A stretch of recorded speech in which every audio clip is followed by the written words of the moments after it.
performance. You were just too young. The Crow, Queen, Bowie, just to name a few. Yeah, but after a quarter of a century, stories about the day only just emerging, and we sent the One Show's music man Des Coleman to meet those who have extra special memories.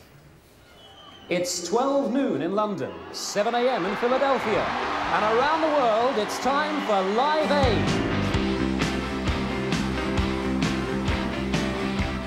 Over 70,000 people were packed into Wembley on that hot July afternoon back in 1985. And while the cheers echoed around the stadium for the stars on stage, behind the scenes, hundreds of people were frantically busy trying to keep Live Aid rocking. Music PR Bernard Doherty was kept busy getting Live Aid's message out to the world. We let the press think, and through them, everyone watching and at the show, that it was going to be slick and, you know, everything was going to be amazingly high-tech. But the actual production did have some rather squeaky bum moments where it wasn't so high-tech. For instance, the stage was circular, and I told everyone in the media that it was done with state-of-the-art motors and technology and, you know, technicians. But actually what it was 3 or 4 very large roadies pulling ropes and a small pulley, and they just pulled the stage around.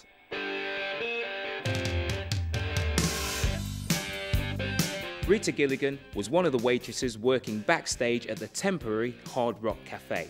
It was hot, it was tiring. It wasn't about coming in that day and starting at 7 o'clock. It was the day before and the day before. Leaving here with lorry loads of saucers, plates, tables, guitars. So to do that, the staff were tired, because it wasn't just the day, it was 2 or 3 days beforehand and a couple of days afterwards. And of course what they did was, the food was free, but either side of the counter that you went up to order your chilli or your burger or whatever it was you were going to get, they had a great big bucket saying donations. And of course, you're standing in this room with all your peers, and you don't want to throw in a fiver.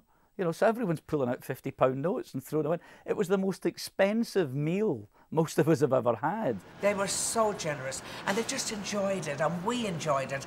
And anyone that walked that day just had the greatest day of their life. Tell me why I don't like Mondays. Tell me why. Everyone thinks they remember Bob's famously potty-mouthed plea on TV for cash, asking viewers to give us your money. But it never happened. So I said, let's go to the details of the appeal, Bob. First, the address. And he said, bleep the address. My whole life passed in front of me. And of course, what's gone down into history is that he said, give us your bleeping money. He never said anything of the kind. I've been assured by people I've met all over the world that he said, give us your bleeping money. He didn't say it. Don't go to the pub tonight, please. Stay in and give us the money. There are people dying now, so give me the money. I heard a few rumours from the media saying, oh, he's sworn on television. I thought, well, what do you expect, you know? It's Bob, you know, of course you're going to get that. But the difference that made, it's now, you know, it was a heartfelt, spur-of-the-moment thing, and it was a necessity. Sing it to the world!